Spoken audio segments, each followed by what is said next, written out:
All right, are there any questions from last time?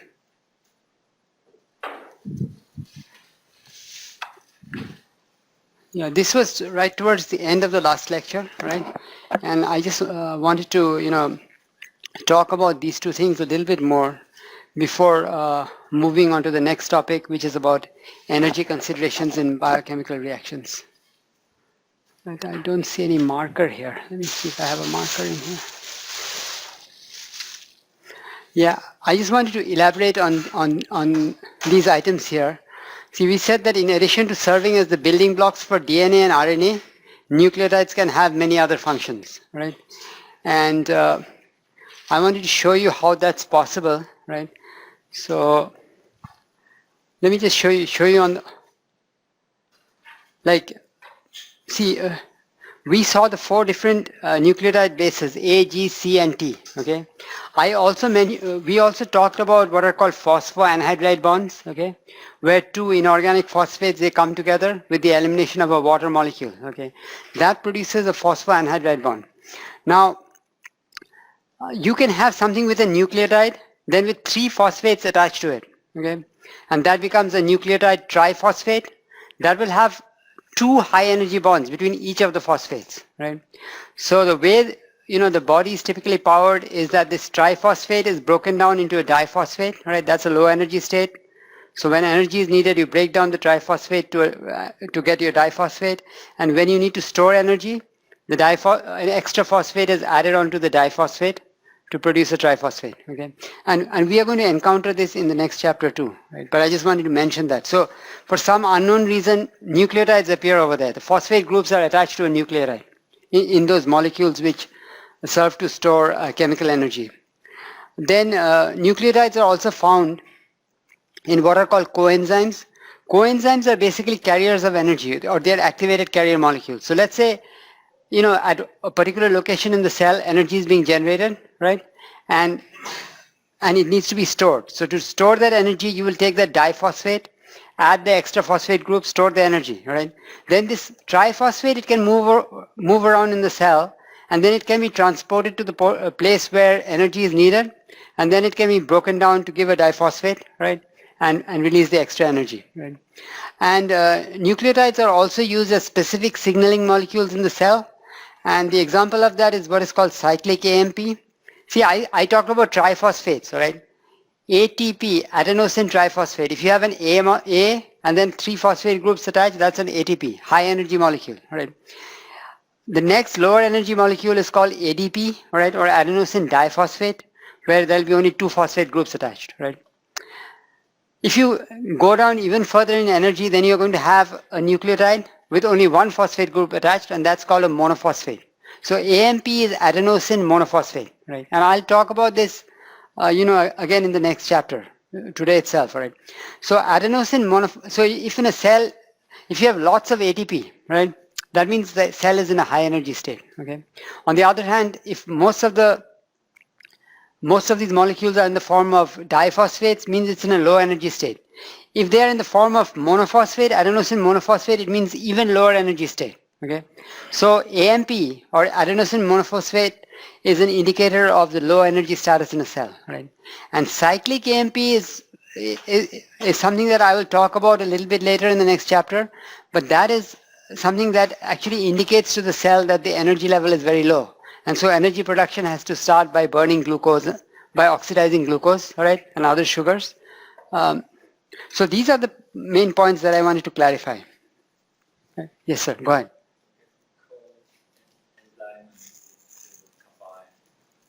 Coenzyme and what? I didn't get you. Coenzyme is what? Activated carrier molecules. Another name for that is coenzyme.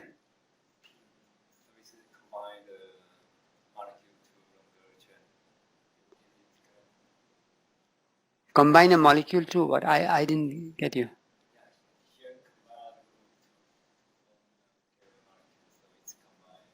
Oh, I'll give you an example of that in the next chapter, okay?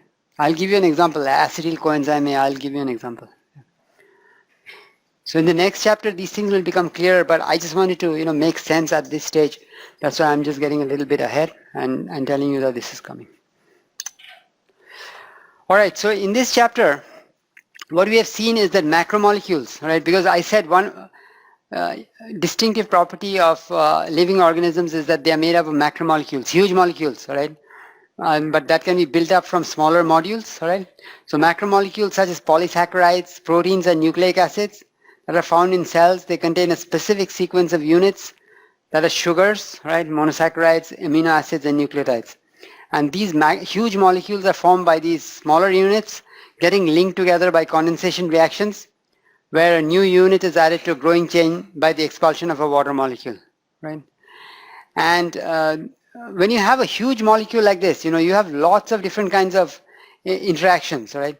So non-covalent bonds such as hydrogen bonds. Hydrogen bond again is the kind of bond that you have between, let's say, hydrogen and oxygen. Like if you're looking at water, I said that hydrogen and oxygen have different affinities for electrons. So even in a covalent bond, the hydrogen will become a little bit positively charged, the oxygen will become a little bit negatively charged. And therefore, between these positive and negative charges, you'll have a weak bond that is formed, which is called a hydrogen bond. So when you have a large macromolecule, there will be hydrogen bonds that will be there in some places between maybe hydrogen and oxygen, or nitrogen and hydrogen, and so on. Okay.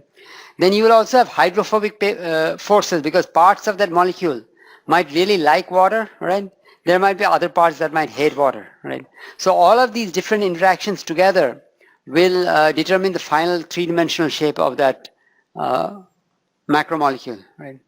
So these specific shapes, as well as the covalent bonds, will allow macromolecules to seek out their appropriate partners and undergo the required reactions with them, right? Just like you're recognized by your face, all right? People can know you just by looking at your face, all right? Even the macromolecules in the cell, they have to recognize each other by their shape, okay? If there are two molecules that are going to interact, maybe one fits perfectly into the groove in the other, okay? Other molecules don't fit, so that makes sure that the reaction is going to take place between the right partners. Okay, any questions on this chapter? Otherwise, we are going to move on to the next chapter, which is about energy considerations in biochemical reactions. And somebody asked me before, how do you know whether a reaction will take place or not? Okay, that is determined by, the free energy change that is associated with that reaction. Okay? The laws of thermodynamics are not going to be violated in living organisms, right? They are very much obeyed, but it is the entropy of the living organism and its surroundings that together increases. Okay, the living organism might be generating order. So here we examine the factors which determine whether a particular biochemical reaction is feasible or not. And if a reaction is feasible, okay, the question is what additional factors are needed to get the reaction started. Like say for example, burning a piece of paper, okay, that is a feasible reaction because we all know how to do it, okay. But if you just leave the piece of paper over there, it's not going to burn. You have to apply a match to it, okay? You have to strike a match and then set it on fire, right? And then the reaction takes place. So you need a kick over some energy barrier to get the reaction going, even if the reaction is feasible. So in this chapter, we'll try to answer some of these questions, right? In the context of biological reactions. Now, it is a fact that the universe is always tending to greater disorder, okay? And I don't need to convince you about this, then just try not cleaning your room for a few days, you will see that there is disorder, right? However, a unique characteristic of living things is to create and maintain order, okay? Living things obey the basic laws of thermodynamics. The first law of thermodynamics is that energy can neither be created nor destroyed, but it can only be converted from one form to another, right? And then the second law is about entropy, or the disorder. The entropy of the universe can only increase. And the entropy is a measure of disorder. So when a cell creates and maintains order, the disorder in its environment increases. And for the cell and its environment taken together, the disorder does increase.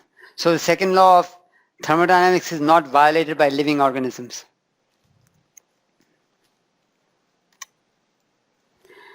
Now, living cells perform a never-ending stream of reactions, right? Because there is no rest. As long as you're living, there is no rest. Okay, your cells have to work hard all the time. Okay, there has to be stuff transported across your gut. Your heart has to be pumping and all that. The only time you'll get rest is when you're dead. Okay, so that's real rest, right? So each cell is like a tiny chemical factory. Thousands of reactions are performed per second. Many of these reactions do not normally occur at biological temperatures, at room temperature, right? So how are such reactions made possible? So these reactions are made possible by using catalysts, which are called enzymes, and also by coupling reactions together, right? Just like piggybacking, if you want to lift up a bucket of water, okay, you put some water in the bucket, right, it's going to fall, okay, it's not going to come up by itself, but you can link it up with something else, right, so that, piggybacking, you can make the water go against gravity, right? And that's the kind of stuff that the cells are doing all the time. Now, if you look at cells, there are two main types of chemical reactions in cells. The first one are the catabolic reactions. That means breaking down, right? Where foodstuffs are broken down into smaller molecules, generating useful energy, right? And then you also have the anabolic reactions or the biosynthetic reactions, where the energy that is harnessed by the catabolism is used for synthesis of other molecules, right?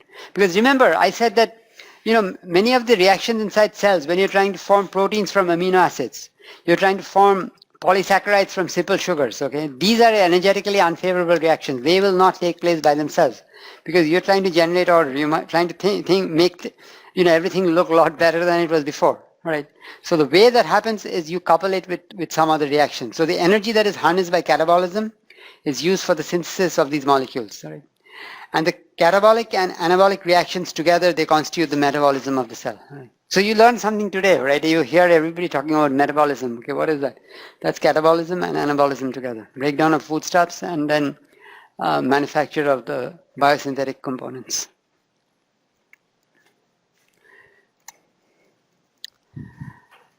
So to understand what makes a reaction feasible, we have to take a look at the concept of free energy, right?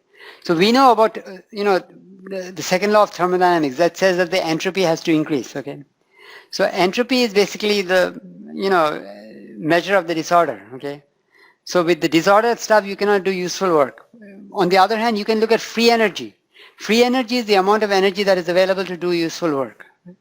A reaction is energetically favorable if it proceeds with a decrease in free energy, right? This makes sense. This is consistent with the second law of thermodynamics, right? The disorder has to increase.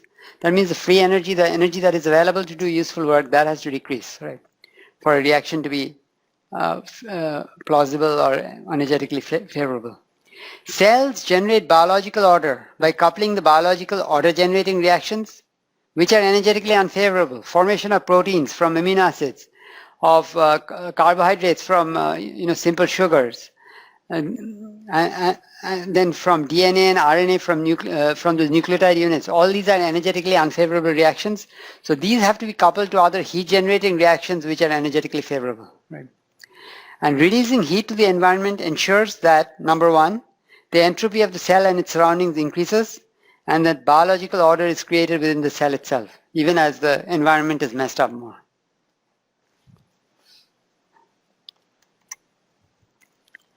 Now let's look at, all right, any questions so far? So let's look at a few examples of biochemical reactions. The first one is photosynthesis. That's the process by which plants trap energy directly from sunlight to produce sugars. Okay, they are the ones that produce all these carbohydrates. And the reverse process is cellular respiration. Just like you and I breathe, even the cells need to breathe. All right?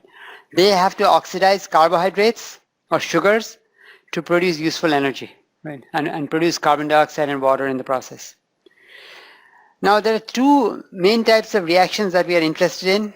They're called oxidation and reduction. I'm sure you've seen that in your high school chemistry class, even if you didn't do a course on organic chemistry. Oxidation reactions involve the addition of oxygen or the removal of hydrogen. Reduction, on the other hand, involves the addition of hydrogen or the removal of oxygen. That's the first definition of oxidation reduction. Then you can talk about it in terms of transfer of electrons and so on. Okay, and that's what we're going to look at on the next slide, because there may be oxidation and reduction reactions which do not involve oxygen and hydrogen, right? And then you have to characterize that in terms of which one is losing electrons and which one is gaining electrons. Now let's take a little bit closer look now at photosynthesis, right?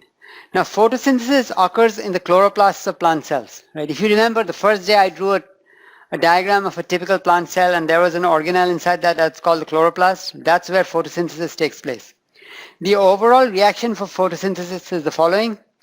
You have carbon dioxide and water under the effect of sunlight. So you have CH2O from here producing the carbohydrate or the sugar, and then oxygen is released, and then heat energy is also released. Okay? So, I mean, that's why people say, sometimes that plants during the day, they basically give out oxygen, right? I mean, that's why you need plants, right? So photosynthesis is a two-stage process. In the first stage, energy from sunlight is captured and is transiently stored as chemical bond energy in specialized small molecules. And we'll encounter some of these molecules towards the end of this chapter, right? In the second stage, the energy carriers from the first stage are used to drive a process in which the sugars, like carbohydrates, are manufactured from carbon dioxide and water. And the sugars that a plant produces by photosynthesis are used as a source of chemical bond energy and also as a source of materials to make the many other organic molecules that the cell needs. Because see, if you're having energy trapped, energy from sunlight getting trapped to produce carbohydrates, so you can probably burn this or oxidize that carbohydrate to get carbon dioxide and water and release energy. All right, that's what we do all the time. Okay.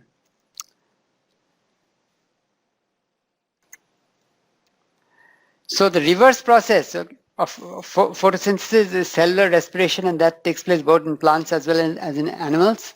Cells obtain energy by the oxidation of organic molecules, and a very common example is carbohydrates, right? So for carbohydrates, the general formula is CH2O, right? Plus oxygen will give you carbon dioxide plus water plus energy, right? That's the reason why we breathe in oxygen and we breathe out carbon dioxide and water, right? So this is referred to as cellular respiration because oxygen is used up and carbon dioxide and water vapor are released. Also, a great deal of energy is released. If you just go and oxidize sugars like this, you're going to release a lot of energy in one shot. The problem is that the cell would not be able to store all of this energy if this thing occurred in a single step. Right? Therefore, the reaction is carried out in several incremental steps. In fact, if you're looking at glucose, which is C6H12O6, all right, you're going to oxidize that to carbon dioxide and water. There are two separate processes. One is called glycolysis, where you split up the glucose, which is a 6-carbon sugar, into 2 3-carbon sugars, all right? That's glycolysis. That's without oxygen. That itself has got 10 different steps in it, all right? I'm not going through the steps. There are 10 different steps, each of them catalyzed by some enzyme, all right? So a little bit of energy is released. That's stored in that molecule. Remember I said about the diphosphate, it's going to get stored in the triphosphate. So the reaction is going to take place slowly so that the energy is progressively stored, right?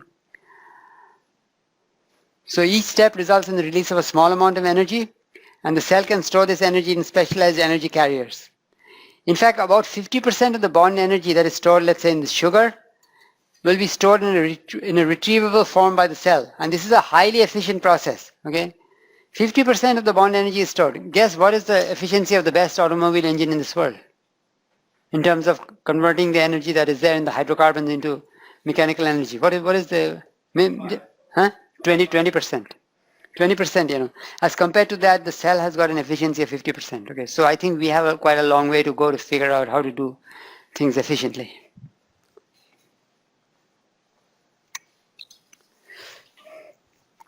All right, then let's discuss oxidation and reduction further. So consider the reaction where you have carbohydrate or sugar, CH2O, being oxidized to produce carbon dioxide and water. So from the preceding definitions, we said whenever oxygen is added, that's oxidation, right? Or removal of hydrogen is oxidation. So from the preceding definitions, the sugar molecule is clearly getting oxidized. Yes, sir, go ahead. The preceding slide? Sure. Let's go.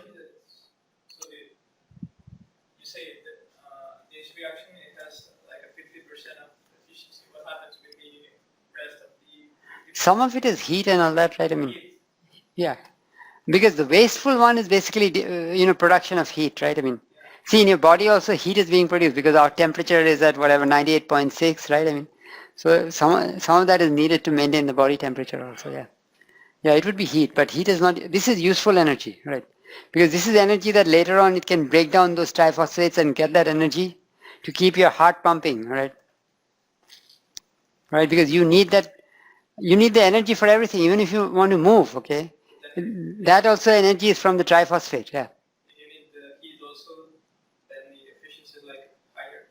I mean, if you also can get something from this heat and you need it. No, but see, for that you'll have to, it's like, if you're going to convert that heat into into energy, again, I mean, you're going to increase the entropy. Not so energy, but you said we are, I don't know in Fahrenheit, but in Celsius we are like in 37 degrees or something like that. Yeah. So maybe we need this heat to keep this temperature. Yeah. But we are looking just at the cellular level, okay? When you say we you're talking about a human being and all that, okay? But I'm just talking about the individual cell,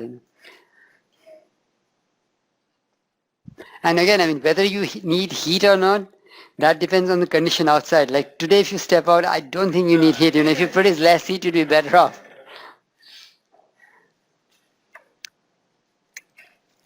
But if it's during the winter time, I mean, have you spent any winters here or no? Yeah, you'll figure out, you do need some heat, Although here it doesn't get really that cold, but it'll be, below freezing, so.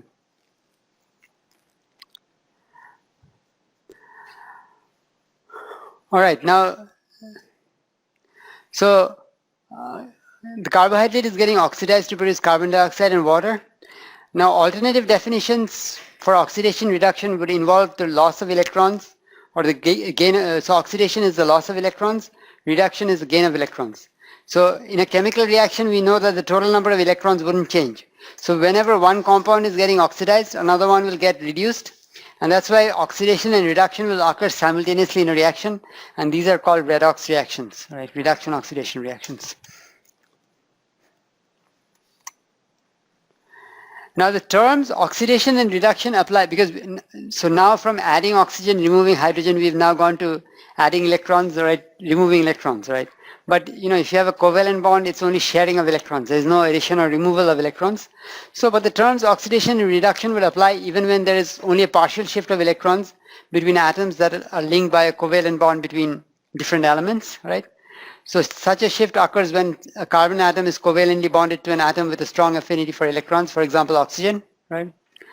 And the carbon atom gives up more than its equal share of electrons and it forms a polar covalent bond, right? If it's linked with oxygen, it becomes carbon dioxide, so carbon is oxidized. And this is a diagram which shows how methane, the gas methane CH4, is oxidized step by step to give you carbon dioxide. So you have methane here, you add oxygen, that's oxidation, you get methyl alcohol or methanol, right? Again, we have encountered all of this before in the last chapter, so don't say, oh, what is this? Okay, CH3OH, that's methyl alcohol. In the next step, you basically go ahead and remove hydrogen, right? I mean, remove hydrogen and you get formaldehyde. Again, that's oxidation. Again, RC double bonded with OH, that's aldehyde, okay? Then in the next step, you basically add oxygen. Again, oxidation, you get formic acid. And in the next step, you just remove hydrogen, you get carbon dioxide. Okay. So this is an example of a typical oxidation reaction. All right, now we move on to the role of enzymes. Now, chemical reactions will proceed only in a direction which leads to a loss of free energy, right? So we know that from a second law of thermodynamics, the entropy has to increase, the free energy has to decrease. Such reactions are said to be energetically favorable. Even such reactions are not going to occur spontaneously, right? And I gave you the example of setting a piece of paper on fire, okay? It doesn't spontaneously ignite. So the molecules require activation energy, that is a kick over an energy barrier to get the reaction going. In the case of a piece of paper, you need that energy, the heat energy from a match, okay? So one way to try to overcome the energy barrier is to supply heat energy, right? However, living cells have to operate within a narrow temperature range, and such a mechanism may not work, So if, in order to get the reactions in your body going, if we have to heat you up, we'll probably kill you before the reactions happen, right? So there has to be something better than that, right? So the necessary boost over the energy barrier is provided by a specialized class of proteins, which are called enzymes. And in the next chapter, we will talk about proteins in detail. They are the most versatile molecules in the cell. Enzymes are very effective catalysts, often speeding up reactions by a factor of as much as 10 to the power of 14. The reactions are taking place in your body every second, okay? That would not take place in thousands of years, okay, if those enzymes were not there. If you lose some of those enzymes, then you're in trouble, okay? That's when you end up in the hospital, right? And then you need different supplements and things like that, right? So each enzyme binds tightly to one or two molecules that are called substrates. And this greatly, and once the enzyme binds, the substrates. This greatly reduces the activation energy of a particular chemical reaction. The reaction can take place. Once the substrates have reacted, the enzyme will dissociate from the products and it is free to bind additional substrate molecules. Because as you know, a catalyst doesn't get used up. Okay, it is going to make the reaction take place. It's freed up and it can be used again. Yes, sir, go ahead.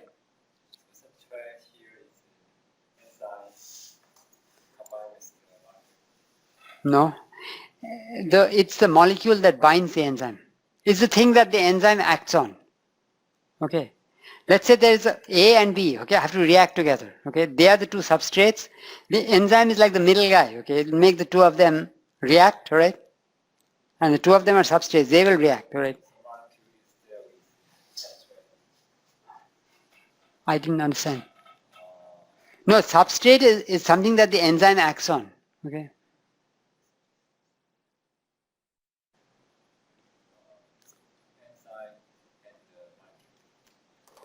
No, enzyme is a protein, okay? Enzyme is a protein. It's a good guy that makes the reaction happen. Let's put it this way, okay?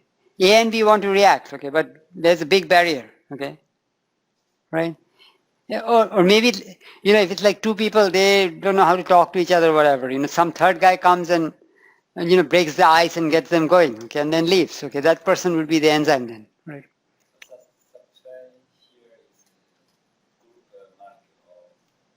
Substrate would be the things that are going to react, okay? Like two different molecules that are supposed to react, okay? But without the enzyme, they would not react. The enzyme will get the reaction started between A and B, and then the enzyme will leave. Yeah, we'll see some specific examples of this as we go further, okay?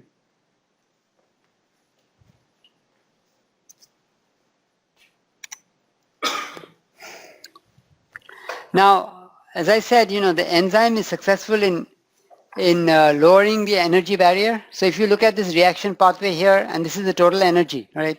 So this is the energy level of the reactants, okay? This line, this is the energy level of the products, the free energy. So you can see that this reaction is going to be energetically feasible because, the free energy associated with the products is less than the free energy associated with the reactants. So it can go in this direction. However, in order for the reaction to proceed, if you look along this pathway, right, look at the red one, that is in the absence of the enzyme. You will have to go over this energy hill, right? Although this place is lower than that one, you have to cross this hill and then only the reaction will be going, okay? Like in the case of a match, when you're trying to set fire to a piece of paper, right, the heat energy supplied by the match is going to make sure that you cross that hill and then the reaction gets going. Here, using an enzyme is going to lower the energy barrier, okay? The reaction pathway now looks like this, right? So this is not too bad. Earlier on, you would have had to overcome this hill in order to go over there. Now you just have to overcome this smaller hill. So the enzyme has lowered this energy barrier that is needed to start the reaction, right?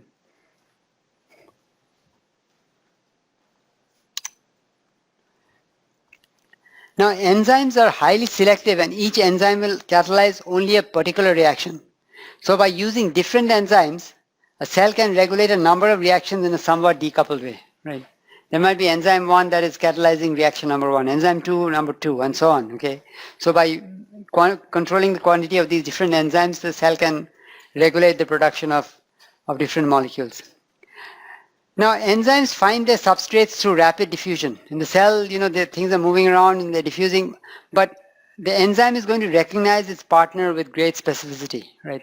So random collisions between the molecules in a cell result in almost immediate dissociation, right? If they're not made for each other, they'll not latch onto each other, right? They'll just, collide and then move on. But if they're made for each other, they'll latch on and then the reaction will take place. So when a substrate, that is the thing on which the enzyme acts, encounters the appropriate enzyme, immediate association takes place, right? It's like a glove, it's like a hand fitting in a glove, right? Perfect, made for each other. So several weak bonds are formed linking the two of them together and facilitating the necessary reaction.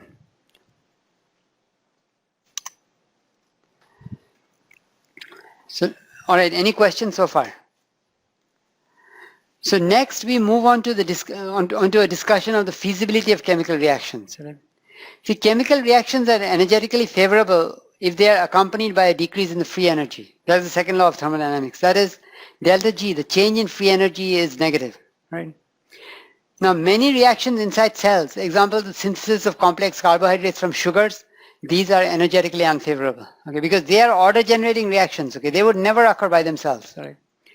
So such reactions will occur only if they are coupled to an energetically favorable reaction such that the combined free energy change is negative, right? And this molecule that I alluded to earlier, right, towards the end of the last chapter, that is adenosine triphosphate, ATP, is a molecule that participates in many coupled reactions. This is like the currency of the cell. Like you do work, okay? I'm teaching here, you're doing some other work, RA work, whatever. But at the end of the day, all that has to translate, at least in this country, into dollars and cents, right? Nobody measures things in terms of hours of work and all that stuff, you know. At the end, it's just currency. If you go to the bank and tell them I worked this many hours and all that stuff, they'll give you nothing. Okay, or you go to the HEB and say I worked very hard doing on my RA work, they'll give you nothing. You need the currency. Okay, and for the cell, across all organisms, it is adenosine triphosphate (ATP). Okay. So ATP is capable of storing a large amount of energy in its phosphoanhydride bonds. So we introduced these phosphoanhydride bonds for a reason. Okay, two inorganic phosphate ions. You remove a water molecule between them. You link the two of them together with a high energy bond that is a phosphoanhydride bond. And the picture of a typical, at least a schematic diagram of a typical ATP molecule is shown here. Right, this is adenosine triphosphate. So this is adenine. All right. Remember that base that we encountered last time, that the nitrogen containing compound is a 9-member ring, right? It's a purine, right? All right. 9-member ring connected to a 5-carbon sugar, which is ribose in this case. Could be deoxyribose if this was DNA, but this is RNA, let's say. And then at the 3' location, at the 5' location, it's connected to a phosphate. So if you have adenine, sugar, phosphate, that's adenosine monophosphate, AMP. If you have 2 of these phosphate groups attached, it's adenosine diphosphate or ADP. If you have 3 of them attached, that is adenosine triphosphate or ATP. All right. So if you're looking at an ATP molecule, all right, this is a high energy bond, phosphoanhydride bond. This is another high energy bond, all right. So these bonds you can. So if you want to store energy, okay, most of the time it'll be ADP is the low energy state, only with 2 phosphates. You add the 3rd phosphate. Right, you want to store energy, add the 3rd phosphate. You got a molecule of ATP. You can have it freely move around in the cell. When you need the energy, you break this phosphate bond. Okay, phosphoanhydride bond. So ATP is obtained by attaching 2 inorganic phosphate ions in cascade to the adenosine monophosphate AMP molecule. One or both of the phosphoanhydride bonds can be readily hydrolyzed. Hydrolyze means to break with water. Okay, if you remember when we were forming the phosphoanhydride bond, that was with the removal of a water molecule. That's why it's called anhydride, right? Taking water out. To break this bond, you just have to add a water molecule, right? And this is energetically favorable because, you know, whenever you're trying to generate order, that's the thing that doesn't work, right? Spontaneously. But if you want to break this up, you can break it and you can easily get your energy, right? So one or both of the phosphoanhydride bonds can be readily hydrolyzed to yield adenosine diphosphate, that means the one with 2 phosphates here, or adenosine monophosphate, and both the reactions are energetically favorable. Right. Now I want to talk a little bit about, it's not there on the slides here, but I want to talk about adenosine cyclic AMP. See, adenosine monophosphate is AMP. What is cyclic AMP? Cyclic AMP, suppose you've gotten rid of these 2 phosphates, so now you have AMP, right? This is the 5' end. Right, remember this was being labeled 1', 2', 3', 4', 5'. This is the 5' end. This is the 3' end. If you remember, when you were forming nucleic acids from these nucleotides, what you did was you had a phosphate group attached here, and then the 5' end from the next nucleotide was coming and attaching at the 3' location. I told you that, right? So if it's a cyclic AMP, it's not going to be just adenosine monophosphate. This is A. With 1 phosphate, this is AMP or adenosine monophosphate. If it is cyclic AMP, this phosphate here is going to come and latch up onto that 3' location. Right? So that's why it's called cyclic AMP. It's like a cycle. Right? It's not just an adenosine monophosphate, it's cyclic AMP, and that is really a good indicator of the low energy status of the cell. So if your energy level is low, okay, your body is trying to always balance the energy, right? To keep the energy within certain limits, or the level of glucose in your blood has to be kept within limits. Okay, each cell has to have enough energy. Okay, you should not be wasting energy, right? At the same time, you should not be starving for energy. Okay, so there has to be a mechanism. So if your cell needs more energy, right, then it could be in a low energy state where some of the AMPs have become cyclic AMPs, okay, and that will indicate to the catabolic machinery of the cell that, hey, start burning up glucose and produce more ATP, okay, you need more energy. All right, any questions? So let me give you an example of a coupled reaction, right, where, two reactions are coupled together. There might be a reaction that would not have normally happened, right, because the free energy associated with that reaction is positive, but by coupling it with an energetically favorable reaction, you can make the reaction happen. So look, consider the condensation reaction where sucrose is formed by the condensation of glucose and fructose, right? Both of these are sugars, right? And the two of them are linked together. Now, this is an order generating reaction. So the free energy change associated with this, and this is called with this superscript of 0 is the standard free energy change. I will explain in a few minutes what that is, okay? Because the free energy change depends on the concentration of the reactants. This thing with the superscript of 0 means when the concentration, when the reactants have the same concentration, right? Unit concentration, how much of free energy is being released, okay? So you can see that this, the important thing to note is that this is positive. That means this reaction will never take place, right? On the other hand, if you hydrolyze ATP, that means you break the last phosphoanhydride bond. That is a very energetically favorable reaction, which has got a large negative free energy change. That's minus 7.3 kilocalories per mole. So you break ATP, you get ADP, the diphosphate, the inorganic phosphate ion is released, okay? So there is a possibility that you might be able to get this reaction, you might be able to couple this along with this to produce sucrose from glucose and fructose, right? And that's exactly how the body does that. So the two reactions can be coupled together as follows. First, the ATP is readily hydrolyzed to ADP, right? And the high energy phosphate ion is incorporated into location 1 on the glucose molecule, right? Remember, glucose have 1, 2, 3, 4, 5, 6, okay? So location 1, you put that phosphate on. So you now have a high energy bond, high energy phosphate bond at location 1 in glucose. And the ATP, of course, has been used up. It's now reduced to ADP. The glucose 1-phosphate then can react with fructose, right, to produce sucrose and release the inorganic phosphate ion, okay? So the free energy change, the total free energy change of these two reactions together is basically the sum of their individual free energy changes, and that's going to be negative because one was 5.5 plus 5.5, the other one was minus 7.3, right? So yeah, go ahead. Pi is the inorganic phosphate ion. Ion, yeah. It's derived from phosphoric acid, right? If you look back in the notes, I don't know whether it is from last time or the time before that, right? From H3PO4, we can get an inorganic phosphate ion, right? Yeah, it is there in your notes, okay? So from H3PO4, if you take out 2 of the hydrogens, whatever is left over, that is the inorganic phosphate ion. So since the free energy change for sequential reactions is additive, the standard free energy change for this overall reaction is minus 1.8 kilocalories per mole, and this is negative, right? So that means the combined reaction is energetically favorable. The net result is that sucrose is made in a reaction that is driven by the hydrolysis of ATP.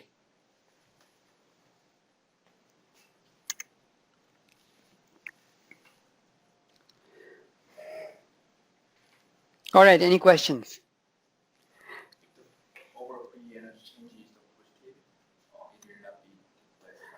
No. Yeah, it cannot take place. If the overall free energy change is positive, then it cannot take place because otherwise it's going to be violating the second law of thermodynamics. All right, any other question? So now, as I mentioned a short while ago, I said that I was going to talk about the standard free energy change. That means delta G with the superscript of 0, right?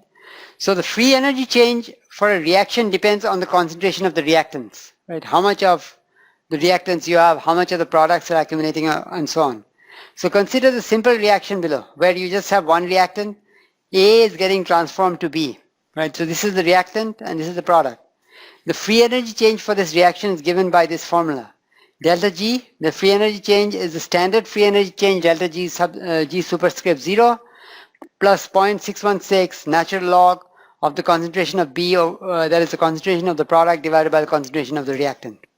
So here delta G superscript 0 is the standard free energy change. This B within square brackets is the concentration of the product in moles per liter. A within square brackets is the concentration of the reactant in moles per liter. Now, if it so happens that the reactants and the products have the same concentration, right? Then B and A are the same, right? Within square brackets. That means here you're looking at natural log of 1, which is 0. This term drops out. And the free energy change that you have is the standard free energy change. So the standard free energy change for a chemical reaction is the free energy change that you get when the reactants and the products, they have the same concentration. Okay. And of course, you can see that if you look at this equation, okay, if the concentration of the product goes up, okay, what happens? If this goes up, okay, relative to this, okay, what is going to happen to delta G? What? I didn't get you. See, initially this is negative, right? I mean, for the reaction to move forward. So as this goes up, as more and more product is being produced, right? This thing is not going to be as negative anymore, and then it will become 0. When it becomes 0, that means the reaction will go equally in the forward direction and equally in the backward direction. That's when equilibrium is going to be reached. Okay. So you can use this to find out the equilibrium concentration, because when you set delta G equal to 0, you can solve for the ratio between the equilibrium concentration of B, of the product, and the reactant.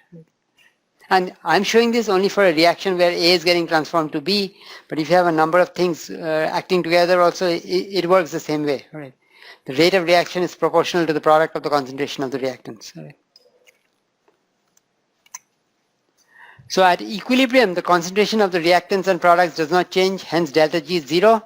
If A sub E and B sub E denote the equilibrium concentrations of A and B respectively, then the formula that you will have for delta G superscript 0, the standard free energy change is minus 0.616 natural log of B over AE. Okay. So if you want a reaction where in the equilibrium stage, the concentration of B, of the product, will be much higher than that of the reactants, this reaction better have a highly negative free energy change, right? I mean, all right. And this quantity, K, which is the ratio of the equilibrium concentration of the product divided by the equilibrium concentration of the reactant, is called the equilibrium constant of the reaction, right? So the larger this is, right, the more the reaction will move in the forward direction, okay, because the delta G superscript 0 is more negative. So all these things make sense. If you're a chemical engineer, I don't know if any of you are, okay, if you're a chemical engineer, you probably, spend a lot more time with these different ideas.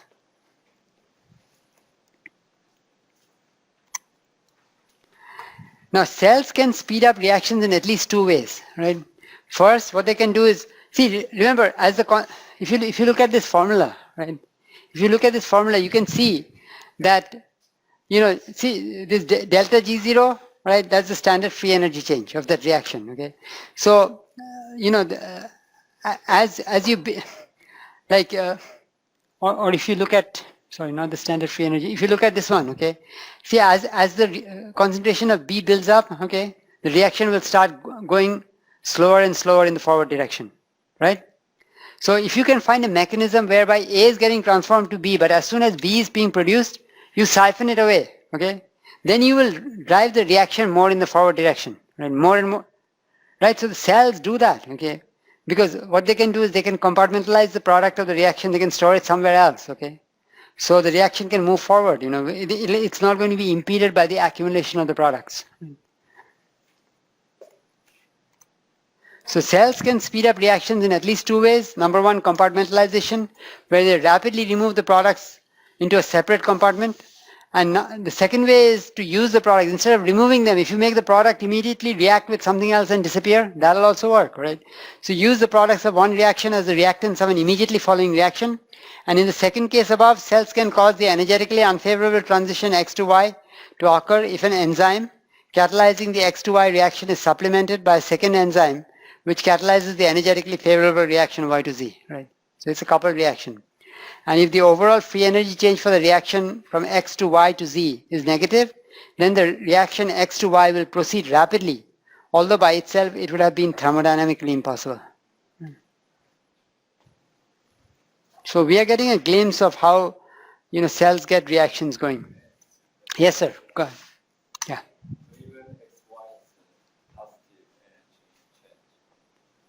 Yeah, X to Y can be positive energy change, okay? But if Y to Z is negative energy change, and that counteracts this positive energy change, like if this is minus 3, I'm sorry, if this is plus 3 and that is minus 8, let's say, then the overall free energy change is negative and it will go from X to Z. Cells do that all the time. All right, any other questions? Okay, now we will get to your question. You asked me about coenzymes and all that. We will talk about that, okay? So activated carrier molecules are also called coenzymes, all right? And they play an important role in biosynthesis. The energy that is released by the oxidation of food molecules is used in the construction of other organic molecules. And the energy is temporarily stored as chemical bond energy in activated carrier molecules, right, or coenzymes. An example of that is ATP, right? ADP gets charged up with the addition of that phosphate group, right, to produce ATP. Then it's an activated carrier molecule. It's a guy with high energy, okay? It can go somewhere else and release the energy. So these molecules can transfer energy from one side to another by rapid diffusion, right? It's like having a battery, okay? If you just have the regular power system, it's like all fixed in place. But if you want to move energy from here somewhere else, right, without transmission lines, you get your batteries charged up and just carry the batteries and take it over there, okay? ATP is similar. So these molecules transfer energy from one side to another by rapid diffusion. The coenzymes will store their energy either in high energy bonds, such as phosphoanhydride bonds in ATP, I gave you an example of that, or as high energy electrons in another class of molecules that we are going to discuss shortly. Any questions so far? So among activated carrier molecules, ATP is the most widely used activated carrier molecule. You can have GTP. Remember, there are 4 different nucleotides, A, G, C and T, okay? There is something called guanosine triphosphate too, okay? That plays an important role in cells. But ATP is the most widely used one. The hydrolysis of ATP releases energy for doing cellular work and biosynthesis, right? Because you can easily break down ATP into the diphosphate and the inorganic phosphate. And the reverse reaction forming ATP is driven by energy from sunlight, right? Or by the oxidation of glucose. When we oxidize glucose in our bodies, that produces a lot of ATP. And these reactions together constitute the mechanism by which cells are powered. All living organisms on this planet, okay, the cells are powered, from the simplest bacterium using this ATP-ADP cycle. It's called the cycle because if you want to store energy, convert ADP to ATP. If you want to use up energy, break it this ATP, and it's happening all the time. If your cells stop doing that, you're dead, okay? So be in the hospital and you'll be dead pretty soon. So. All right, so next, I'm going to discuss this again next time. I just want to show you the picture, right? But there's quite a bit of detail. I just want to highlight the important point. I'm stopping here for today, but I just want to show you the picture, okay? This is another class of important activated carrier molecules. I'll go over these slides again next time. See, the difference between this and this is that in this location, okay, you have this. To go to the one on the right, that's the charged up one.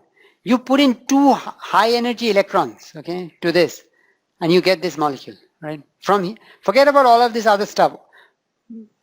Everything else is the same. You put in 2 high energy electrons, right? You basically get this form of this molecule.